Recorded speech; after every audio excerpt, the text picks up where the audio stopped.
Let's talk about true intelligence. And what I mean by that is choosing kindness. That's an interesting way to phrase it. True intelligence. I like it. It makes sense for me because using kindness is it's a superpower. Smartest thing you can do. It's the best thing you can do. It's the quickest route to getting things done. Authentically, not cheap kindness, not fake manipulative kindness, but actual from the bottom of your soul, the real energy that's just like no expectations attached. Just being a kind person. I've been trying to remind myself to hold that energy because it works for me super well and it helps me get out of my head. Because in the past, I was a very judgmental person. Even if I'm not being negative towards somebody, I still was just overly judgy. Like I'm just breaking things down, and I found in time that just doesn't do anything for me. So why did my mind go there? Probably because I was connecting to things that society connects to, these things that we all feel like we gotta have, these value systems and hierarchies and class kind of things. But as you let go of that, you realize, oh, why am I so judgy? And so let's be kind forever, though. That's how I feel. I'm having fun with it. And something you said that I think that's a huge part of what deters people from being naturally kind is our value system. We value being smart, being very smart. It gives us a superiority complex to know that we're smarter than someone else in whatever way that we think that we are. And but we've talked about before off mic, you get to a certain level of intellect, like you get to a certain point, a certain threshold where you're like, oh, like it doesn't really fucking matter how smart I am if I'm too dumb to be kind. Like if I can't see past my own intellect and have compassion and empathy, then what the fuck is the point of being smart if I'm not even using it for good? If I'm just using it to feel better about myself, which just further disconnects me from having deep connections, not to be redundant. No, that's a good point. A lot of people just kind of have to experience that firsthand, right? I've had a lot of friends who are intelligent friends, and yeah, sometimes it's easy to see from an outside perspective that they can get stuck in a narcissistic loop, basically, and that's when you stop. That's when it's harder for you to be actually authentically kind. Is when you're focused on, oh, I'm smart and I'm the shit, and you start losing touch at that point, I'd say. I think what's happening there, what we're uncovering is people are over identifying with their thinking mind and they're holding all of the weight of their value attached to that concept. Like, oh, this brain. Like, okay, well, it's just dick measuring at a certain point. It's like, well, there's always going to be someone smarter than you. There's always going to be someone with a bigger dick, a bigger mental flex, or a bigger capacity for things to come naturally to them, cerebrally speaking. But, like, whenever you tune in, whenever you get in touch with your true nature, what else is there to do than be kind? Because there's that Ram Dass phrase, we're all, or whoever said it, we're all just walking each other home. And what that means is we're all just being companions towards death. Or that's how I interpret it. The next thing that I have for us to chew on is, drumroll please, best news, not wishful thinking. So what I mean by that is it's so funny to me how, like, if you go into like one of your first legitimate hefty psychedelic experiences, you you realize that it's all one love, blah blah blah blah blah blah blah blah blah blah, et cetera, et cetera, et cetera. And but But like, if you could imagine like what the best case scenario is of the true nature of reality, like if you tell someone, I guess what I'm saying, if you tell someone that like that's the case, they'll be like, oh, that's like wishful thinking, like that's a nice idea, sure, but it's so crazy that that's actually what the fuck is going on. You know what I'm saying? Like it's wild that like you would never think of that, and you would never think that like everything is so magical, and like it's just wild the real what's really going on here. What I believe is really going on here, what I know to be true, is that like this is all benevolent. Like, yeah, there's a balance, but this is all like good nature is how I'm gonna put it. And it just sounds like too good to be true, and it sounds like you're navel gazing, or like it's so amazing that that's actually what's happening, and it sounds like you just want that to be so, but it's really what's here. So it's awesome to hear you say this, because it sounds to me like you've really identified a critical structure of reality. And so what I mean by that is that, I like how you broke it down, because you're like, people are like, yo, that's a great idea. It sounds great. It sounds full of love and freedom and stuff, right? But actually, what you're identifying in this idea is that for us to even exist here in this physical space, something has to support that frequency, right? Something has to build it. Something has to make it. There's something that actually makes it. And we realize we are a part of that something that makes us, that creates us, supports our existence in this reality. And I like how you kind of broke it down, because when you realize that, you do realize that things are actually kind of perfect in a way, because we're this projection of consciousness that's constructed it down to the very last detail. And we get to see that consciousness play with us in the form of synchronicity and crazy things that just perfectly happen. You run into your friends at the skate park, small little things, but also grand things, life-saving things, But no, the thing though that blows my mind equally is the realization that, oh shit, this unifying force, this source, this all that is energy that makes up everything is benevolent. It does support us, because it even allows us to have negative experiences. It supports us so much that it gives us the type of awareness to have a situation where we can be like, I am one with all that is, and I am a part of the unification, the harmony that is just natural to the universe. Or it also allows us to mentally feel like, I'm not one. I'm not a part of this. I'm part of a human family, but we're not connected. There's no way that we have a spiritual or energetic connection on another side of a veil. So it's this thing that we live in as is so flexible and so supporting that it lets us decide which way we want to choose your own adventure. And that, dude, blows my mind over and over and over again. And then I realize, well, if we really break this down, that's a positive thing. That's leaning towards the positive, because it gives us the choice for freedom. This could have just as easily been a simulation where we're locked into a mind frame that says, no, we are all one. We are a hive mind. We are a living, breathing computer simulation that all comes from the same source. We could have equally landed in a reality where that's just given, and nobody thinks to think outside of it, right? But this version that we played was the opposite of that. Where most people, well, I won't even say most people, but like 50-50, there's all these groups of humans that are like, no, there's no way there's life after death. And the other side is like, well, we remember our lives. My kid will tell you how he died last time. So I think that's, dude, blows my mind time and time again. I could talk to you about this forever, and I'm sure I will. And I'm sure we have. Yeah.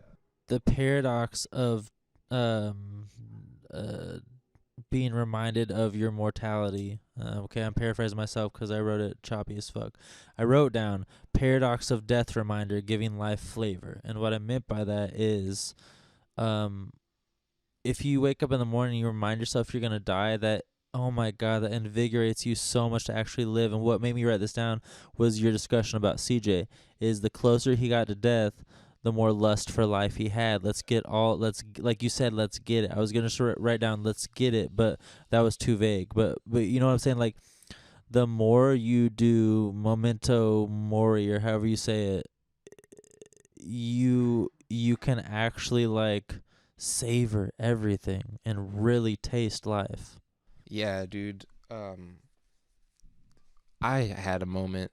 I can't remember what I was doing. I can't remember if I was meditating or just like maybe one of my last trips, but I had that moment where the mortality hit me, and it was like heavier than usual because that typically doesn't phase me. Like I'm typically at peace. I'm ready to go whenever is the time because like to me death is more life. I don't see anything negative about it.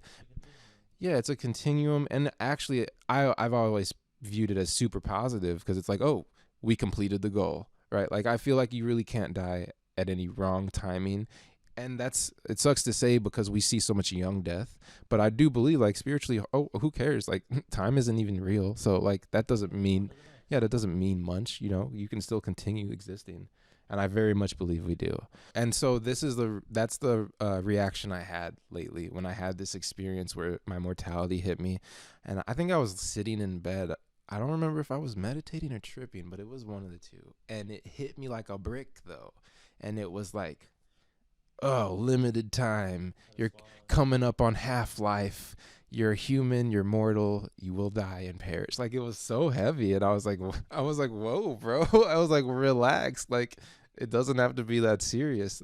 And in that moment, I was like, oh, you're right. It doesn't have to be that serious. Why don't I have fun with it? And that's me acting on everything I want to do and have fun and realizing that I have plenty of time to do the things that I want to do, and I don't have to let that hang over my head as something negative because I have in the past, and maybe that was coming back for me just to see, well, how do you feel now? Is it still hanging over, or have you really made love peace with this thing?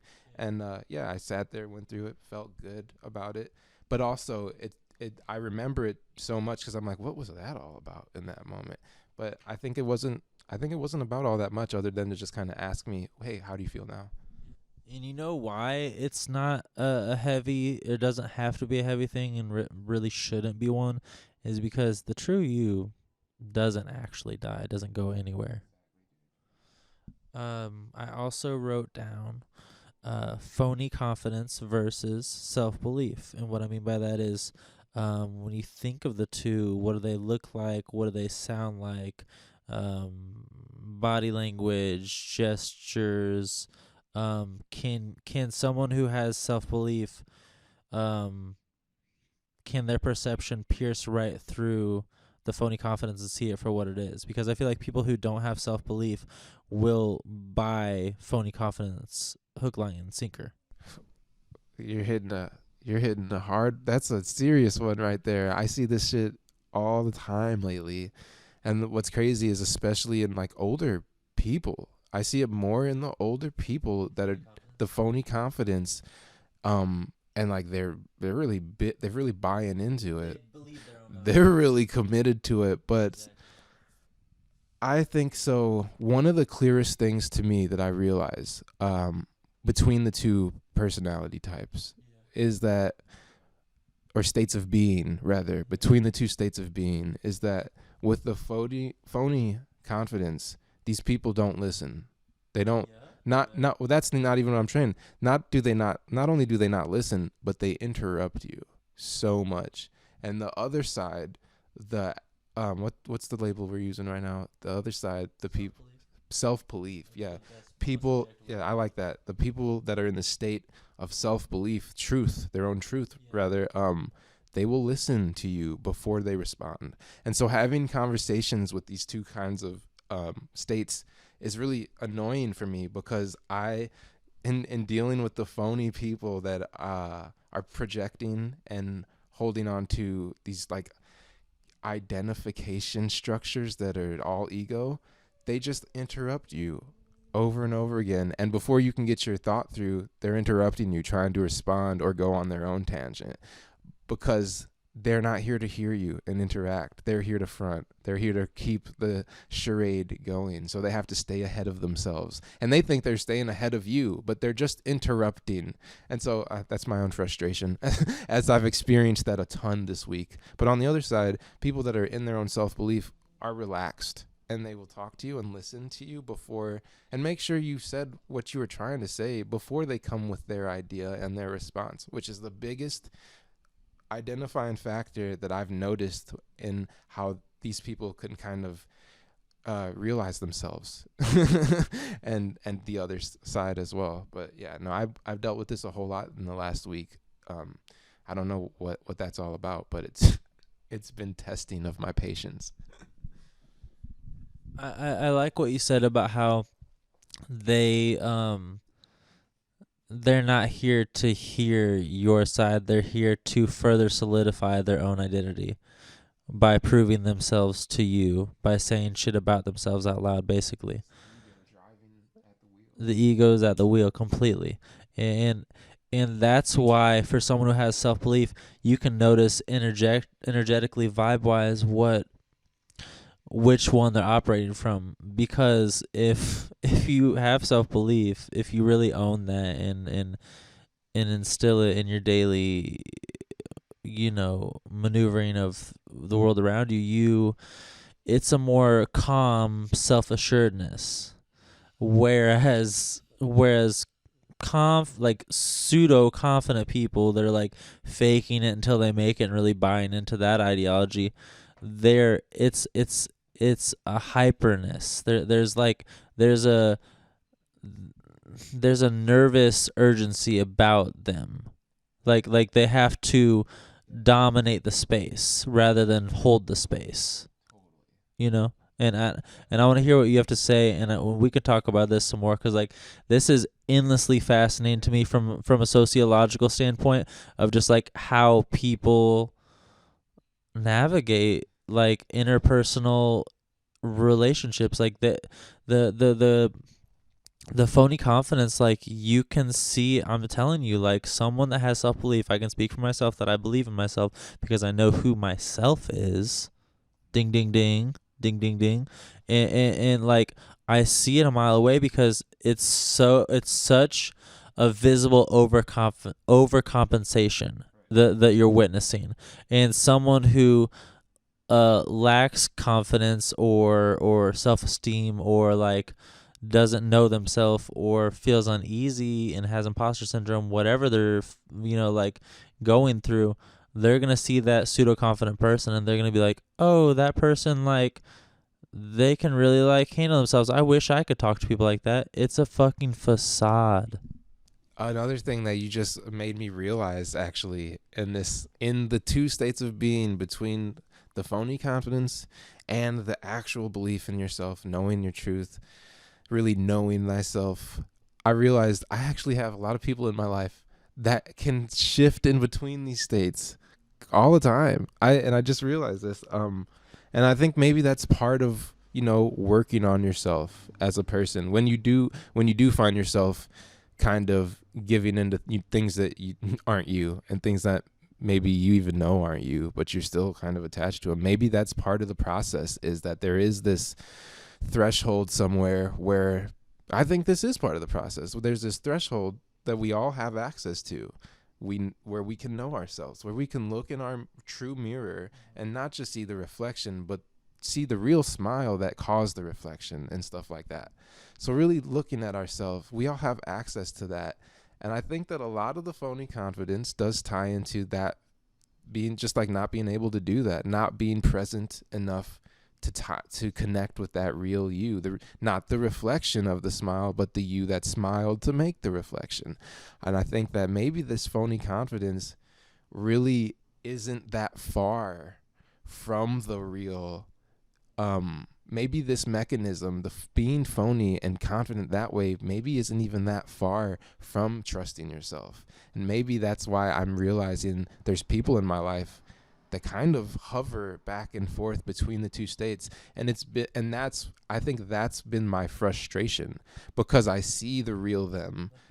Yes, I see that they have access to the real side, but then they're choosing the phony side at times. And it's just like, well, why would you do this? And oh, that reminded me. I was just telling my mom the other day, there are these really simple questions you can ask people when they're going through these phony logic things. There are simple questions just like, well, why does it have to be that way?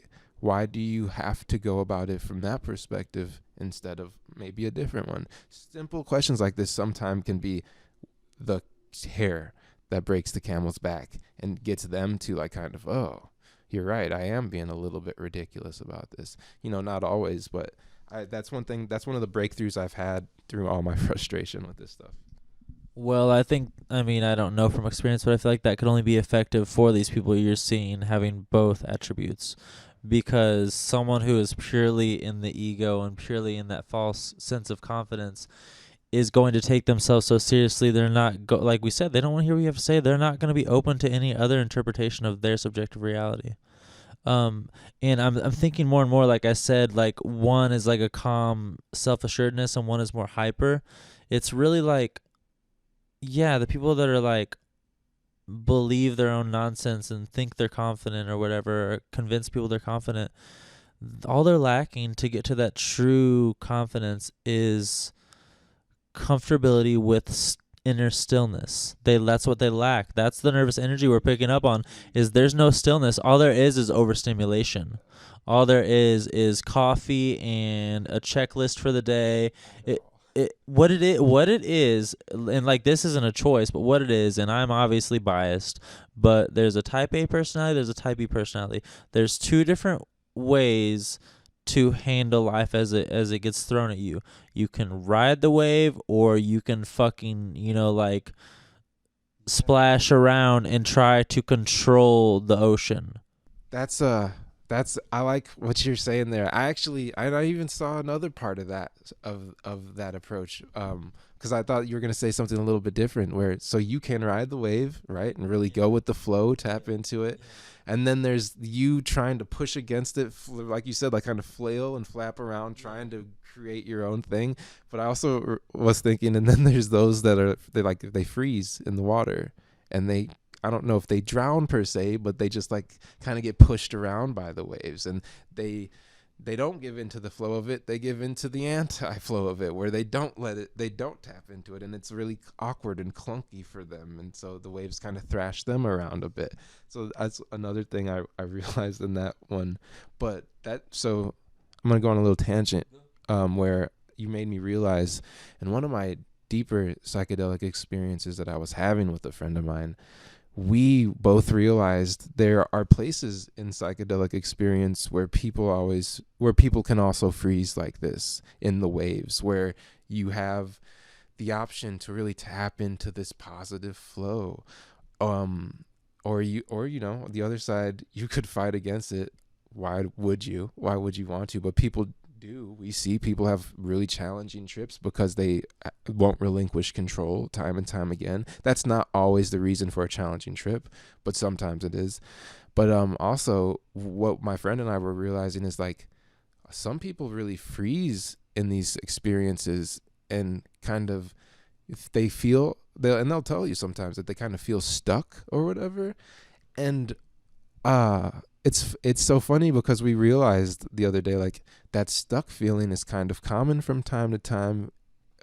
It's just something that comes to kind of nudge you, and all you have to do is breathe and stretch and move and literally wiggle your toes. Just play with yourself a little bit and wake yourself up. And this sounds a little bit silly talking about this from a sober perspective, but I can remember the moment where we were realizing this, and it was one of those we got a heavy gush of psychedelic wind right up on us, and like it was like awe-inspiring, and we could have frozen in it and been like, what the fuck? But we played with it. We wiggled ourselves. We like kind of danced, and we realized, oh, that's part of the key to success with these deeper waters. When you're in those deeper waters, especially like the psychedelic experiences, you don't want to freeze. It's okay to be in awe and look at things, but you want to play and, feel your way through it, because there are these infinite flows, so many of them that you can tap into. That's really been one of the themes of my trips lately, is realizing like in reality already there's all of this infinite synchronization, and there are so many flows existing. Like we see it sometimes when we put on a skate video and then some music, and the music goes with the skating. Stuff like that just exists everywhere, and I've been able to tap into it a lot better these days, just by kind of realizing that's just natural. Like life is a crazy symphony all around us in various shades on various levels. And that's why you have no choice but to dive right in and participate. And what you're talking about, that stuck, that freeze, what I've always looked at that as, and what I've always like kind of categorized that as, not existential dread, but existential paralysis. Like that's how, and that's kind of what I was talking about when I was saying like how oneness can be overwhelming. Is like you get, and all you're doing is you're only hurting yourself, because all you're doing, like, yeah, you can choose to opt out and freeze and not live up to your true potential and not like embrace existing, but you're just pausing. That's all you're doing, because if this is infinite and time is an illusion and blah blah blah, then like all you're doing is putting a hold on your own happiness and fulfillment. Because like you said, like this is a happening. This is happening. You might as well get your fucking feet wet. Now you have to get out of your own way first. It's easier said than done when you're in that small, narrow-minded view. But like, okay, what you made me think of is, I told you that prompt, like, how free do I want to be today? It's something to ask yourself in your morning meditation. That came across my mind again today whenever we were at the park, and that girl was babysitting, my cat for a moment. Like, prior to that, she or they were just, like staring down at their phone. And yeah, they're young, so they have plenty of time to live their life. But like they were looking at their phone, and then like they lit up once they saw the cat, and that was disarming for them, and I'm sure it made their day. And at the same time, as soon as the cat was back in the car chilling, because it kept trying to scamper away, and I didn't want to have to deal with it the whole time, like she's doing this thing that people do. I can't even do it. Like where you're like, where you're like, yeah, the nervous like I said, processing tension, like the anxiety of like, yeah, you're a young person, so I'm sure you're like in your mind and stuff, and self-conscious and all these things, but like you're missing out on what's happening right in front of you, just the joy of being. Like, it's a beautiful day. You got nothing to do. You should be so carefree. We just get so caught up in our fucking story, in our sense of self-importance. But if you can let that go and just like flow with it, like there's so much fun to be had here, and I'll take care of this. Dude, and that's what you just said is really, it hits home for me, because for like so many years in my teens into my early adulthood, I couldn't get out of my head. And I was like I was like a control enthusiast is what I call it. I call it, because it's like I was a control freak. And like I couldn't let go of things, and I was trying to design every aspect of my life. And you know how much stuff I missed out on? Man, it took me years to realize. It was like I had this huge experience where it was clear to me one morning. I was like, oh my God, I've been so in my head and in my ego trying to design my life that I haven't even been hanging out with my family. And speaking about the family that doesn't live immediately here in this state, the other side of the country. So, and I was like, okay, I broke down and I like left and I went to hang out with them, because I was like, what's wrong with me that I'm over here chasing like a career and life and money more than doing the things that actually mean stuff to me, which is like that part of my family that I have to be around. And that hit me so hard.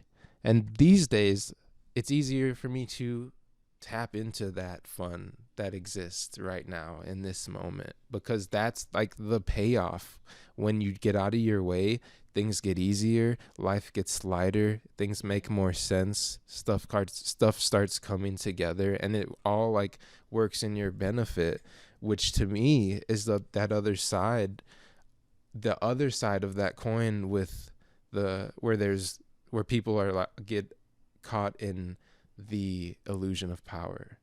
This is the other side of that. When you let go of trying to control everything, and when you just surrender to the natural power you already have, rather than trying to create this sense of control and security that you really can't even create, but you have fun. Life gets easier. It makes more sense. It's easier to do, and things aren't a drag. And so it's really clear for me these days, because I've tapped into that, and that's been part of my message to everybody that I talk to. It's like, yo, get out of your way. That's what this is. That's what this chapter is for us. Like, even humanity, like, we're in our own way. There's parts of us that are still at war. There's parts of us that are too focused on preserving wealth, when we could be sharing things and be living much more much more abundantly. So, I have hope. So, you mentioned one of our next topics, which is the illusion of control, and let's talk about the paradox that you touched on. When you let go, when you surrender, and in our society that because we're a very like war-minded nation, surrender sounds like defeat. It sounds like weakness. Surrender is where you tap into all of your true power. Like, you can become so powerful if you just surrender. Yeah, I think it's important for people, ourselves and everyone that can understand this concept, to play with it. Like, if it's not something that you resonate with, that's fine. Then, it's not really relevant for you. But even so, you can play with the concept internally, because I've really realized, like, this is crazy. This is another one of those things that just blows my mind. Like, letting go is this superpower where it brings things to you. And it sounds so counterintuitive, but time and time again, I find myself, okay, something that's calling me, I'm pursuing it, I'm letting it go. There it is. Like, there it is out of nowhere. And I also have been able to identify when I'm focusing on it too much and I'm keeping it away from me. I've been realizing that the opposite manifestation thing, where that's why so many people think manifestation's fucking trash, because they get stuck right there. And I get that makes sense to me. So I've never really identified with that whole philosophy, just because I haven't seen it broken down to the best for everybody, because it works for some people really well, others not so well. So I just stay away from speaking about things that way. But that's what's going on here. You know what I'm saying? We are manifesting. Whether we're manifesting the things we prefer or don't prefer, that's up to our internal states and how we like grow with ourselves. And now there's no way to prove this except for anecdotally and from your own direct experience. But what I think, and we've touched on this before, is they're missing a key ingredient. If manifesting, or however you want to word it, is not working out for you, you are forgetting to, or incapable of, truly surrendering and letting go of that attachment to that thing. If you grip it tightly, it will evade you every time. But if you set that intention, and then you fucking wash your hands clean of it, forget about it, it will come back. It will come to you. Effortlessly. That's the funniest thing. Effortlessly. You think you got to put in all this work, you really don't. You just got to tune to the state of mind of, what would it be like if I already had this thing. But nah, we could talk about that, and we see it every day. We see it every day. But the reason why you're saying, like, if the concept of surrendering, if that doesn't resonate with you, well, I think it's more so people just need to reframe what the fuck that word even means and look at it from an Eastern lens. Yeah, I forgot. That's where I was trying to go with it before I got caught up on on the other side of that. But there is this connotation with the word surrender, Or people are like, oh, that's a bad thing. Yeah, defeat. That's a good way to break it down. And yeah, you're right. We do have to approach this differently because that's not what this is about. It's not. It's not about winning or losing or negative or positive. It's about letting go to your actual, true, natural, built-in strength and power, that your universal force that's already like helping you navigate this life. But when you let go and let it drive a little bit more, it can do its job better because you get out of the way, right? And that's really simply what I think I'm trying to say here. But yeah, no. It's interesting that you brought that up because I didn't even realize so many people hear the word surrender and they're already, no, I'm good. Exactly, because they have that baggage of it being something that's not good for them when we're actually talking about the most positive thing you could ever do. Like why? And anything less than that to me now that I've realized this, I've literally been thinking about it this way. Why would I punch myself in the face? Because if when I'm not giving into the natural flow that's helping me, I'm resisting it, and I might as well be tripping myself or literally punching myself in the face. So that's how I kind of found a joke to think about it. Because when I think about it that way, it's like, oh yeah, well, let's do the thing that makes more sense. Why would I ever punch myself in the face? Yeah, and just to get real serious about that, I could actually punch myself in the face. That's a reality that exists. I could do that right now. Why on earth would I ever do that? Right? This idea isn't mine. I picked this up from somebody else, but I turned it into my own thing with this concept. As we do when something is relevant, we try it on for ourselves, and it gives it a whole new meaning because you're taking the world, and you're like, let's say I'm holding like a hand, like a globe or the earth, and I can fit it in my hand, right? I'm just like twisting it a little bit and seeing it from just a different angle. I'm just shifting things a little. Perspective. Also, let's talk about how religion is a complete waste of time. I wrote religion waste of life, and we don't have to get too negative on this. Let's just keep it perfectly real. Let's not pussyfoot around. Let's say what's actually going on here. Yeah, so I've been checked out of religion for a while. If it messed with my head as a kid because I have family that comes from deep like Baptist roots, which was parts of the family were really into it when I was younger, and then other parts of my family weren't. So I got both. I got a mixed bag. I wasn't forced to eat the dogma thanks to my mom, but like I was around it plenty. And so from an early age, it was easy for me to see like this stuff is controlling people.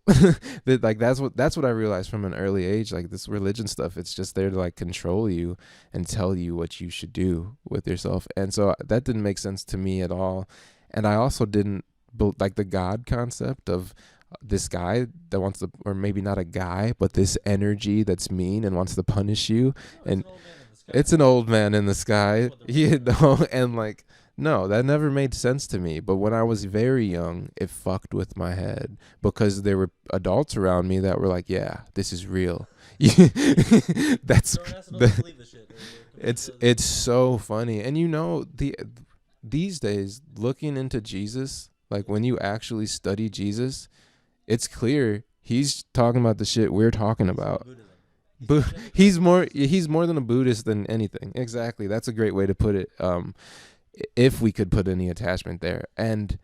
But I don't think that this guy would have had any real preference for Christianity and how it's broken down, because the more that I look into that, it's clear that he was like saying, oh, you are the state of being, you are a Christ yourself, and that's what it's all about.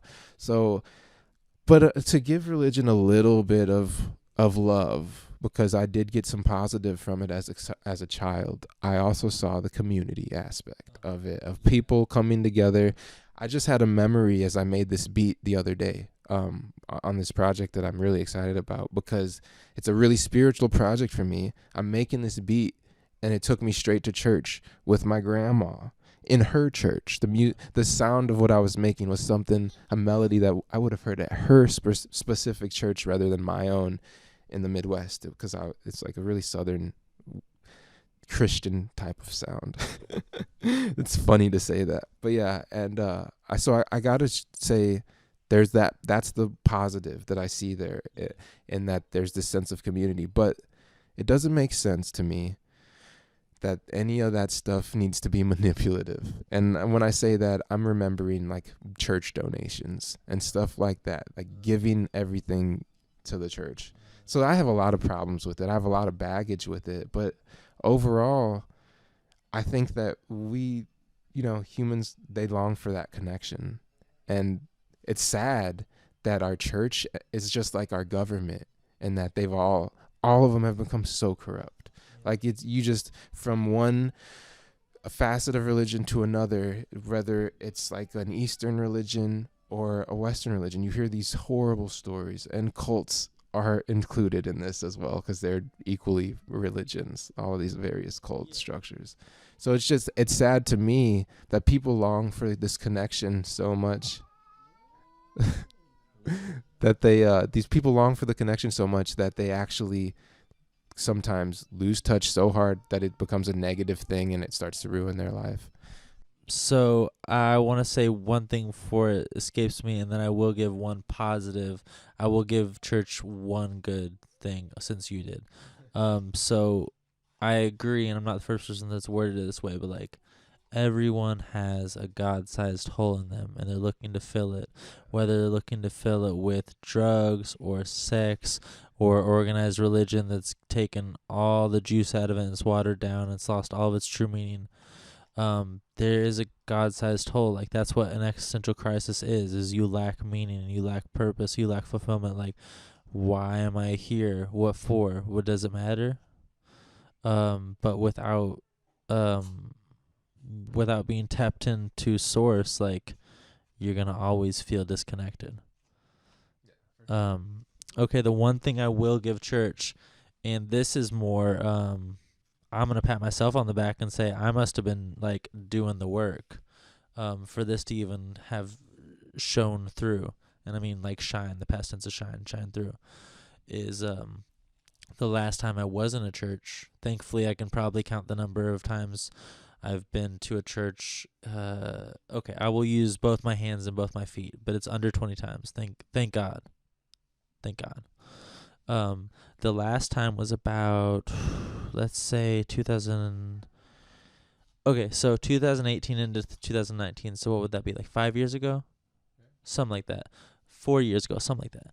And I was with someone for like about, we were together for like probably a little under 6 months, and I was visiting her family for the first time, and they live very rural Missouri, very like, religious, whatever, farming, sports, that sort of thing. And so I went to like a Christmas or Thanksgiving or something service at like her like church that she grew up going to. And I ain't gonna lie, and I know you'll believe me, I really felt, like truly felt, the divine presence. Like, I really felt like, with everyone's like differing levels of like actual faith, I felt like that. I felt the unity. I really did. And it's crazy to me as like someone who was an agnostic and who was an atheist and has no ties to Christianity aside from believing that Christ consciousness is a very like, the Bible is misinterpreted. You just need to research Christ consciousness, and that's really all you need from the Bible is those two words. Like, that's what religion, and here's going to be a negative rant, but that's what religion did, is it took the power from the people. That's why it's mind control. Christ's message was, listen, this is in you. It's flowing through me. It's all one. Like, you don't need to look to me. You need to look inside yourself. And they completely distorted that narrative to say, no, you need us. Dude, so I know exactly what you were saying, with feeling. You felt the spirit. So that's what I think is interesting about religion, is because so we know about collective consciousness, and we know there's power with that stuff. And So I mean, that's the thing. A lot of Christians don't necessarily understand that concept actually as like a physical thing that exists and is part of reality, and like sometimes that goes over their head. But it exists in church, and a lot of people go to church for that. And that's the thing, is that one, it's not hard to identify when you have people there that are actually in their joy, in their passion. It's easy to feel, it's easy to tap into. And that's cool that you're able to tap into it in the weird setting, because I've been in a million of those, and not just churches, but just different kind of places like that, where I'm like, oh shit, I've felt the Holy Spirit in a bar before, because I've known people that are so alcoholic it's their religion, and I felt them having unity and love in a bar before. And that's one of the things that I also remind myself not to judge just drinkers all the time. Like there's a way to be a divine alcoholic, and have that be your path to liberation and enlightenment. And those stories are more interesting than most stories, actually. But no, that's just so cool to hear you break it down, because yeah, no, and so that's what I was saying with my childhood religion experience. Oh, and so as I'm making this beat a few days ago, I have this memory come to me, and I'm like, oh, this reminds me of like being in church with my grandma. But I'm making the beat and it feels really good, and I realize, oh, this is that moment. Yeah, I'm like, this is that spirit. This is that whole energy. That's what that moment that I had with my grandma also was, and it's here and it's now. And so I was actually gonna not use that melody. I was gonna throw it away. But part of me was like, okay, well, even if we don't use it, let's at least keep this as a note, because that was a really sweet memory. Because I don't have a lot of memories with that side of my family, but just because they live so far away from me. So I was like, well, shit, that's crazy. If I can feel my divine moment as like a 6-year-old going to church with my grandma through this beat I made, I'm going to at least keep it in the note files, even if I don't use it. So it was really cool. It was actually like a really sacred moment. I've been crying so much as I make music these days, and it's because I'm letting go of my fucking baggage, and I'm remembering shit that was important to me. I'm remembering shit that was important to me. I had told Al the other day that one of my won't call it a New Year's resolution, more sort of like a conscious effort to allow myself to fall back in love with music, because music is always, it's been such a part of my life from since I can remember, be to the point where a lot of my a lot of my identity and my personality was based around music for the longest time, until I started to like do that inner work and figure out who I really am underneath all that stuff. But I'm super grateful to my father for passing down his love of music. I'm also super thankful for myself and my own sensibilities to not have adopted his taste in music, just his passion for it. That's highly subjective, but I stand by that statement. Um, for the first time in my life, I'd say maybe it would have been like 2020, and then also again like late 2020, and then like early 2022. For the first time in my life, I had lost all interest in music. Like I was only listening to podcasts or silence. Like I just never. I was too sad, and I just like didn't care about it anymore, because you know, like there's ways to prime yourself. Like you don't want to placebo, like kid yourself into positive thinking. That's not like realistic or sustainable. But at the same time, like if you want to have a good day, you got to set yourself up to have a good day. You know what I'm saying? So you have to prime yourself to some extent, as long as you're not kidding yourself. But so like I thought of music as, because everything affects you. We find this out when we're on mushrooms. Like we realize how sensitive of beings we are. You know, like just with music as an example, like you have to listen to music that's going to be pleasant. Like I'm just gonna leave it at that. Anyone can relate to that who's gone through that. Um, so I knew how much music affects us, you know, emotionally, all this stuff. and so I wouldn't listen to music because I broke this down like a few years ago to like a friend of a friend. Like when you think of Western music, like there's really only two perspectives. There's either love songs that's about resistance to, letting go of attachment, or there's what we see in hip hop, which is like I I don't care. I get all the bitches, so it doesn't really matter if I lost this one. Like those are the two ends of the spectrum, and like neither one of them are well. Okay, so hip hop is celebratory, like it's party music, for the most part. So it is about like feeling happy and stuff, and it's best to listen to when you're happy and stuff. But all the like sad bastard stuff that I grew up on and like formed my hopeless romantic mindset and way of looking at like relationships and stuff like that, that shit I knew was just gonna bring me down, so I wasn't trying to listen to none of it. So I was not listening to music for like I had two spells the last a few months where I wasn't listening to it. And so I'm a much more like casual listener of music. Like I have like maybe 10 bands that I've gotten into over the past like 5 years, and I just listen to them constantly, just like cyclically. And I want to be more adventurous like I used to be. I used to be like obsessed to the point where I would just, you know, absorb everything I could about different subgenres and like fall in love, and like it would be so I would get so much out of it. And so I'm letting myself do that again this year. That's my conscious effort. That's my choice to fall back in love with like my first love, which was music. And I will say, when we talked about stoicism earlier today, like I had that front, because we are such sensitive beings. Like when you see how the world can affect you, you build up this front, you build up this egoic bodyguard, and you choose to like not show your feelings and not and all this stuff. And so like I honestly don't think I cried from like age, I want to say, man, I don't think I cried from like 17 to like 25, something like that. And because I was just so numb, I wasn't in tune with how I was really feeling at all.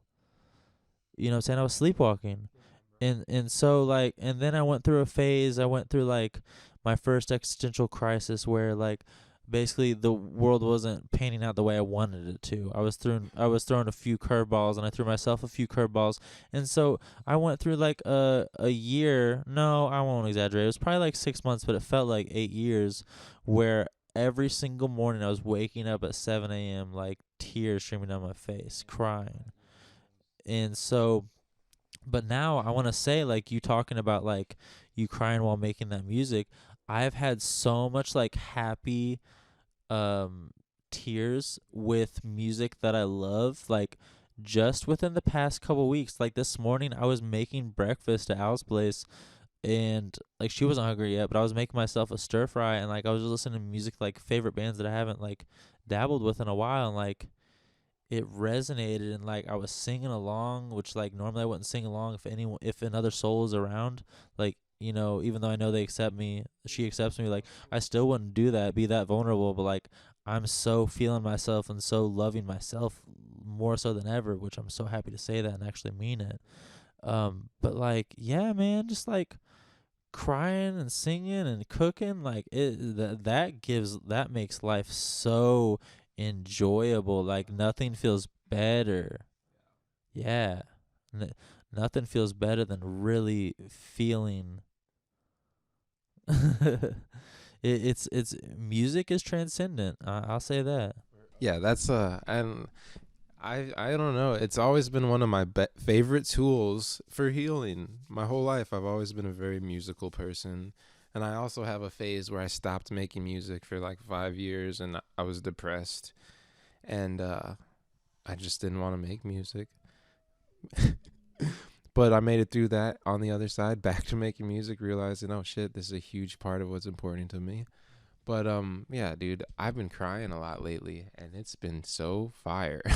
I am so I know, right? Exactly. I'm so thankful for it. And they haven't even been like extreme, sessions. It's just like here and there I have a real little breakthrough, cry a little bit, and then keep going. But there have been moments where it's heavy, and I'm like trying to hold myself back, because I am trying to make a beat at the same time, so I'm not trying to get lost in the sauce. But yeah, it's been super exciting. I think I have a couple more things here. Okay, this will be fun. Let's talk about masks. We touched on that for a moment earlier today. Let's talk about masks. So with the masks, my roommate said something to me that blew my mind, and I thought about this earlier. Because I think we drove past my house, and so my roommate said something on Halloween. We were all fucked up, hanging out, having fun, everything. Everybody was on something else. I was probably drinking. But I had this issue during the time where I had overdosed on LSD. And what I mean by that is I took way more than I thought I was taking. And I was high for weeks. And like I don't think I was actually still on acid. I think I had transitioned to a state that I was holding on to. And that state was more transcendent and also just like kind of a curse, because I couldn't sleep well and I was tripping. Like I had visuals, and they weren't even like acid visuals. That's why I don't think it was just that I don't think it was the acid. I think I got into a state. Anyways, that's besides the point. But I got into this place where I was fucked up all the time. So I didn't really do too much. I would drink here and there, and then I would stop drinking. I'd stop smoking because it fucked me up way too hard. I was already going through this thing. But my roommate, that was a long road to what I'm trying to say about what my roommate told me.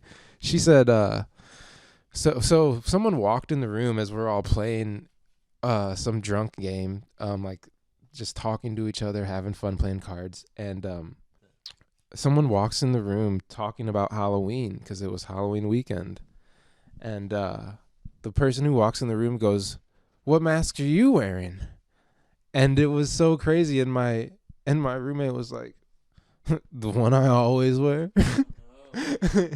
And she was like, and it was like so funny. She was like, "The one I always wear," and then she looked at yeah, oh yeah, and then she looked at everyone else. She was like, what mask are you guys wearing?" Because we weren't dressed up or anything, but it was like in that moment she was totally tapping into the figurative mask that everybody wears, that everybody has on, and chooses which mask do you choose to put on, and you can change it at any time. But like she was tapped in, and we were all fucked up, and that blew my mind in that moment, because I was like, dude, yeah, we're always there's always a kind of choice to put on a mask. Now they call it code switching. Code switching. Or is that something different? I've heard many different interpretations of code switching. I've heard it. Yeah. Like my kids have to do it from going from home to school. I'm a mixed kid, so I have the best examples of code switching, because I have groups of friends that are just black friends of mine that grew up in black neighborhoods with black families, and I have friends that are white, and I have the whole in between. And so growing up, I did a ton of code switching that I still do from time to time, although it's way less frequent, because it doesn't feel as necessary now that I understand myself as an adult. But there's a whole journey to that point. And so for me, code switching is super simple, and you'll hear it now that I tell you this. You'll pick up on it when you're involuntarily doing it. I do it all the time still. It's still a part of me all the time, daily. It's just I do it more nuanced now because it's become I understand what I'm doing, and it's not so harsh. It's not such a jump from one to the other. So for a lot of kids like me who are mixed kids, we talk to our white friends different than we talk to our black friends. Yeah. I want to say something really quick, and I want you to continue. So I found a better term for it than code switching, but I don't want to lose your train of thought. Let's call it chameleonism. Chameleonism is funny, and I feel like that's definitely probably a term for something, because that sounds like very useful in describing something. I don't know if it actually is, but with the code switching, and this example is one that you find a lot when you read about it. When I'm talking to my white friends, I sound more like a skater boy. I sound more like a skater dude, and I say the word dude a lot. And when I would be hanging out with my black friends, I sounded more like I was in a crew of street kids. And I would use a lot rougher language, a lot more just random cussing. But like the terms that I used in place of dude is nigga, and that was part of, yeah, I've moved it out of my lexicon mostly. I still use it from time to time. I definitely do.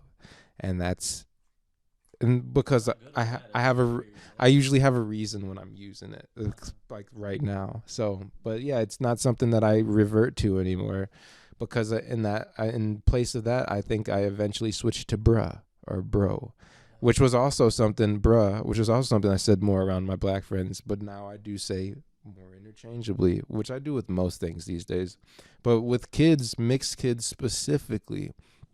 And it doesn't even just go with black and white mixed kids, but like Mexican and white mixed kids. Like I grew up around a lot of Mexican American kids, and they also, around their white friends, are whiter sounding, and around their Mexican friends are they sound, naturally Mexican. And so that's the definition, not the definition, but that's an example of code switching that you often find when you read about it for the first time.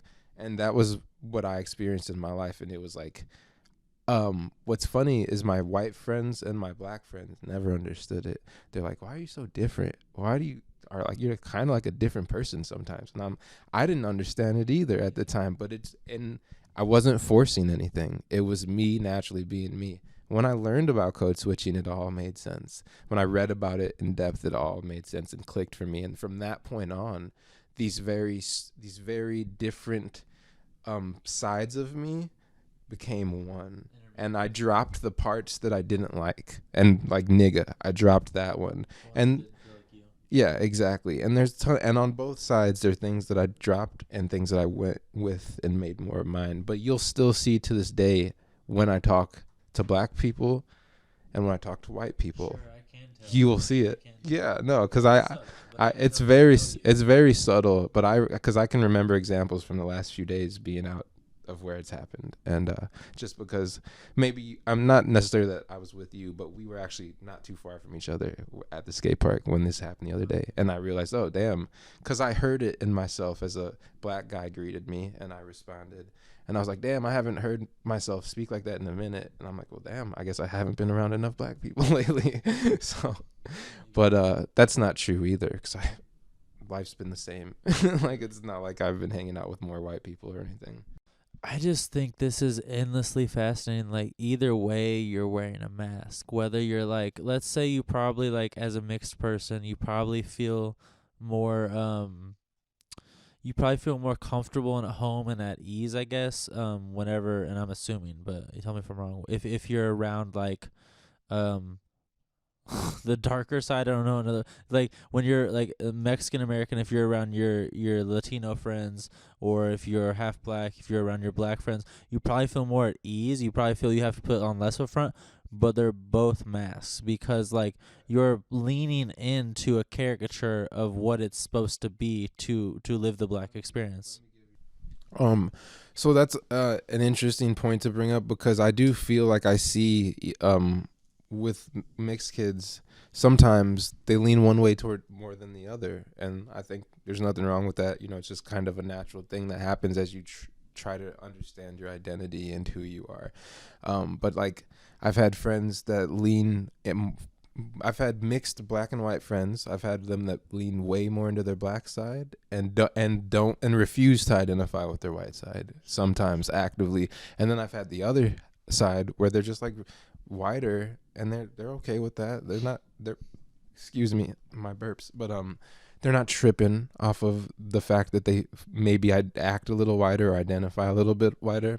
And sometimes they're just mixed kids. They identify as mixed kids, and they come off a certain way based on everyone individually interprets them. And that's the struggle that all mixed kids forever have. My whole life growing up, and not just me, but all the mixed kids I know, were forever not white enough or not black enough.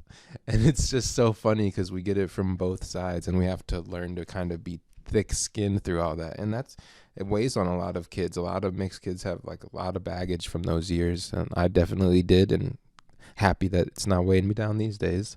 But I still see it these days as an adult with other mixed people, and sometimes when you don't fully make peace with some of the things that happened as a child, especially as a mixed person, it can manifest in weird ways. Like I've seen mixed people that are really racist because they were victims of like this harsh racism, and they're still holding on to that, I guess.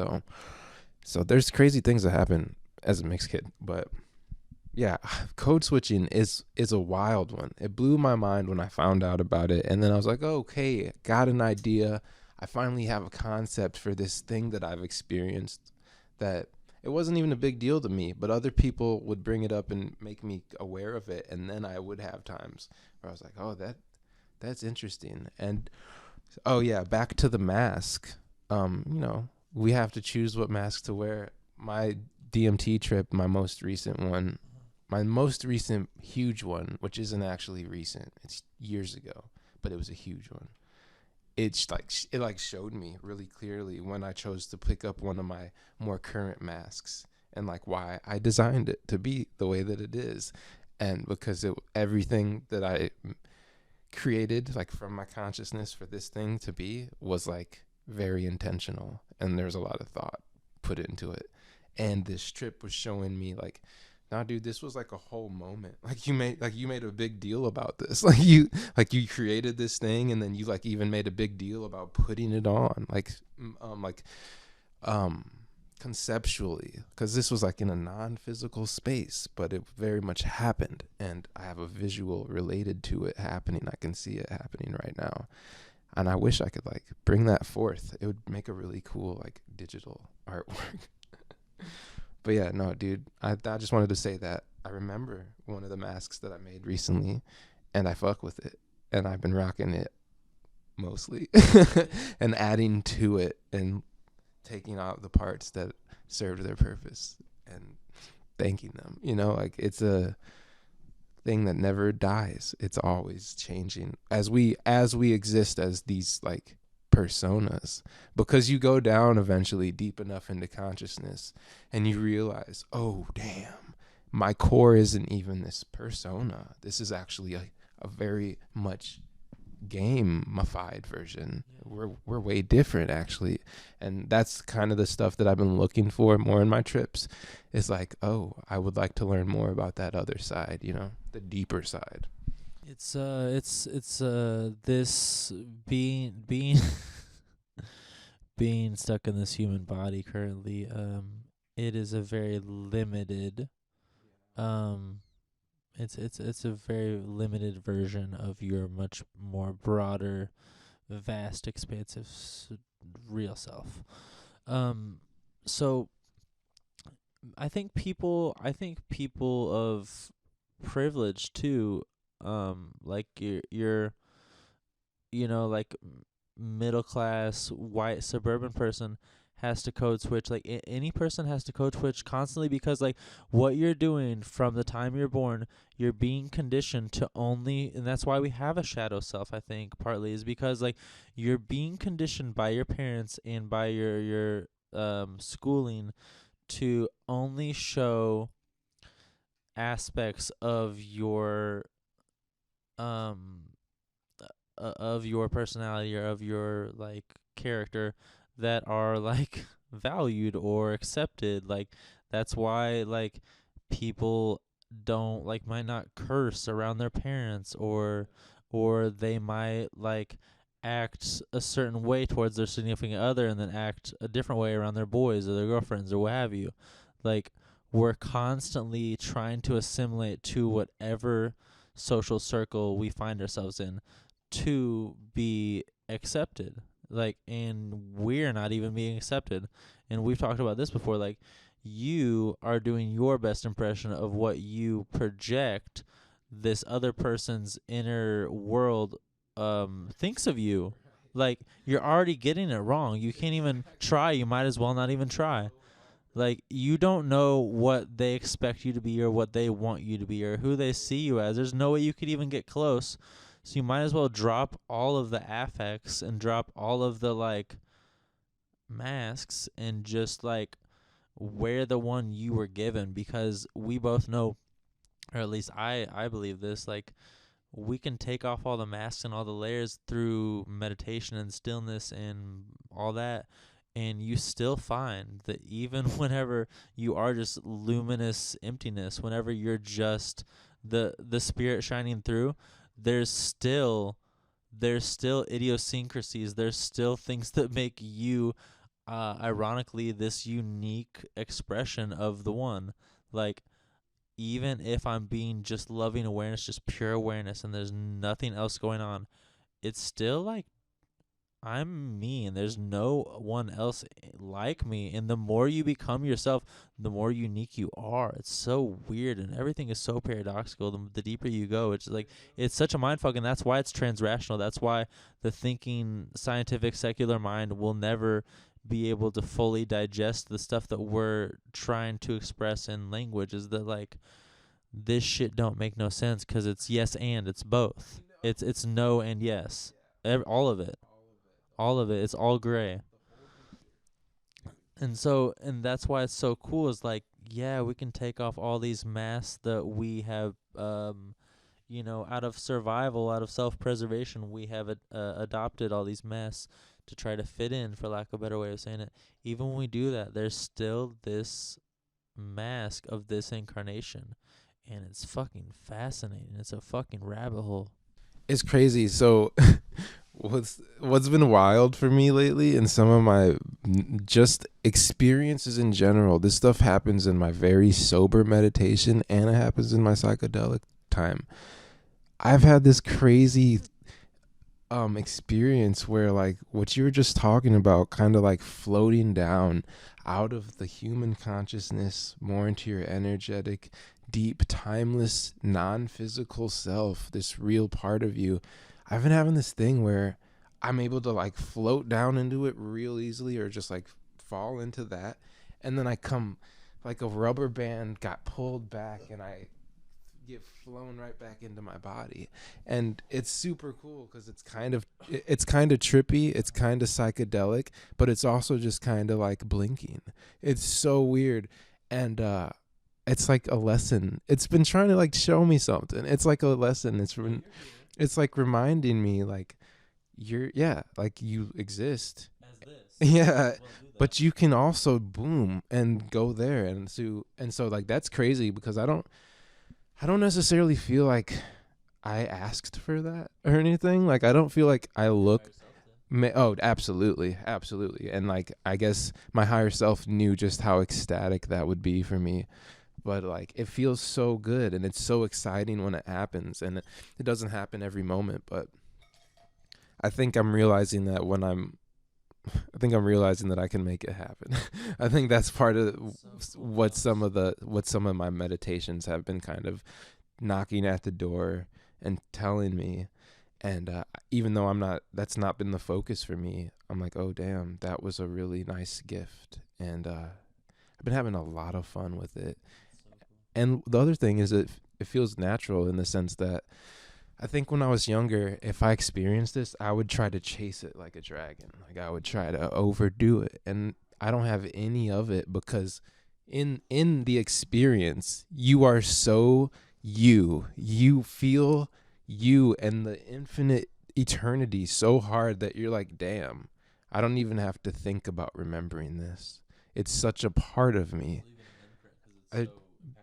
Like, memory is not relevant. This is part of the core of who I am. And so I don't feel like I have to chase it at all. It's crazy. Talking about it a little bit right now has me buzzing, has me like vibrating like electricity. And that's not how I feel when it happens. It's a lot more relaxed, actually. But maybe that's just because I'm super excited. So what that kind of sounds like is like you're falling into that, like we talk about, that bottomless pit. Like, you're sinking into the fucking meadow of clouds that is your like source. But then source is like, it's like God's like pushing you back, like, nah, go express as this. Yeah, that's what I'm saying. Like the slingshot aspect. It's like, yeah, I know. Yeah, it's great that you remember that you're one with the oneness, but also like this is your impermanent time to shine as this expression, as this specific thing. Like, yeah, go do you. It's like God's like, oh, it's great. Yeah, love. But hey, go do you. Isn't that exciting? Go do you. There's a sense of urgency. Like this version, you ain't gonna be here for long. So fucking let's get it. Ah, that's so awesome, bro. So you're the second person who's kind of described this concept that way, because I was listening to a podcast or something where they're talking about this similar idea of connecting to your oneness and being your real infinite non-physical source self. And the guy who was talking about it was talking about how like he feels like why would I live a human life if I could be that? And whoever he was talking to was like, because that's infinity. Well, you're already there. You're gonna be there. You're gonna be there again. So why wouldn't you live a real life? Why wouldn't you live this life, that life, another life? Like, and it was just so simply put for this guy who felt like he was struggling with the idea, and that's what a couple of my friends are struggling with. And I see it. And it's become so easy for me to talk to them because I'm over here ping ponging back and forth, having a great time. So that I'm sure I'm not the first person to say this, but like that is where the real work lies. Is coming back down from being so metaphysically high and connected, is like you, like the real work is taking that back with you and then embracing your human incarnation. Yeah, it like, you know what, like it's great that you had that experience, but there's no reason to be this ethereal, like cosmic, non-physical. Like the tough part is accepting that you are having this human experience. Yes, you are an eternally divine being, that's always been and always will be and all that. But like, it's really cool that we get to do all these things with our sensory surroundings. Like we get to experience all. There's so much cool stuff about life. That's why my spontaneous tattoo was a fucking grilled cheese. I literally said it out loud. I was brainstorming. I was writing down little stuff that she could sketch out, that would be like actually tangible.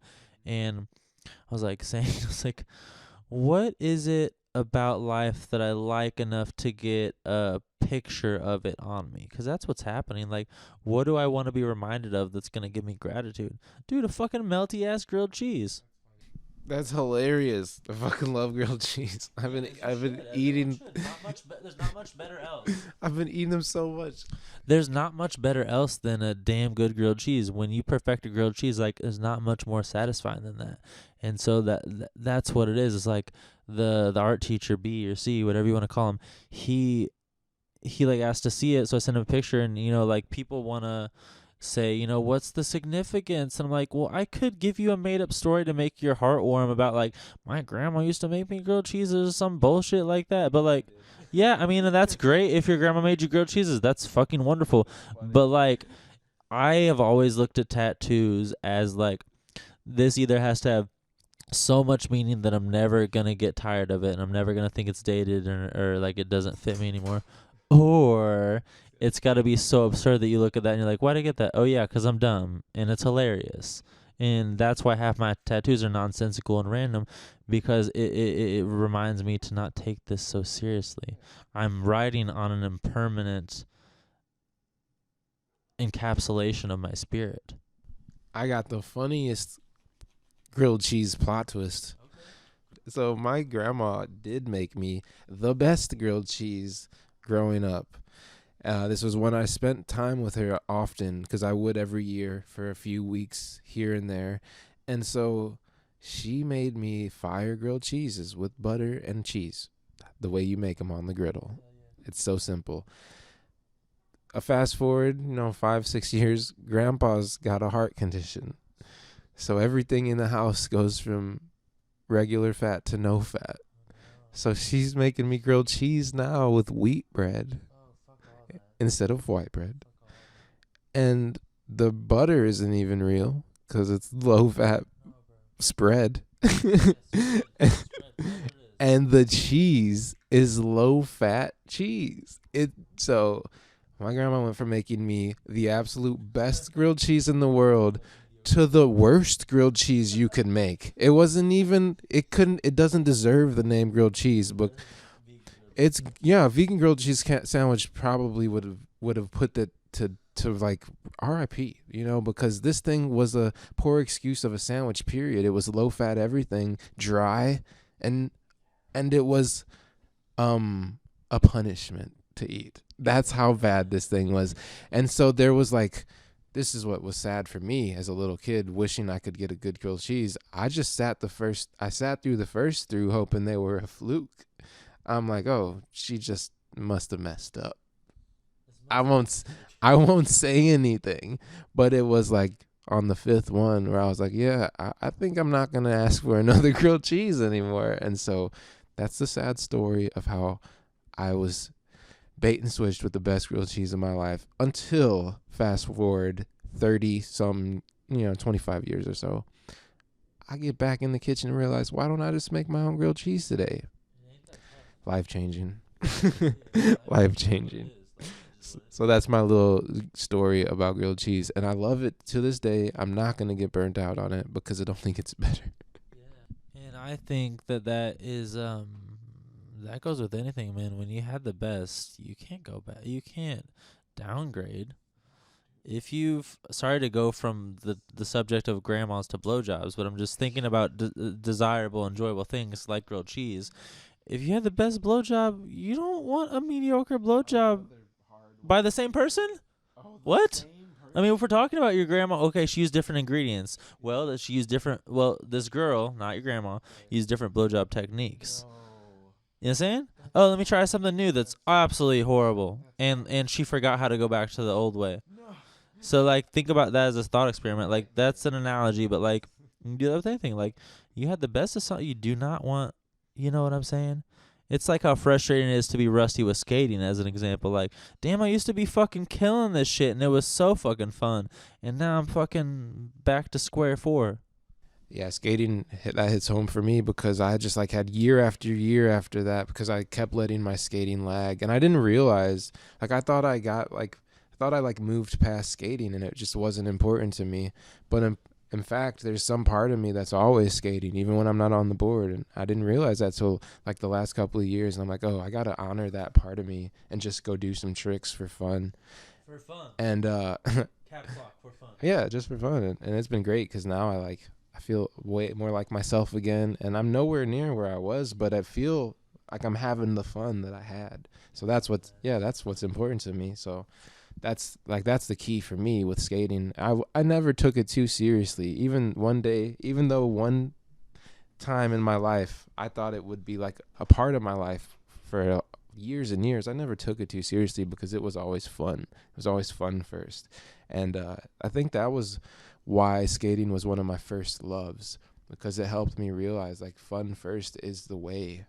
Like, and so that eventually that bled into everything else in my life, especially music.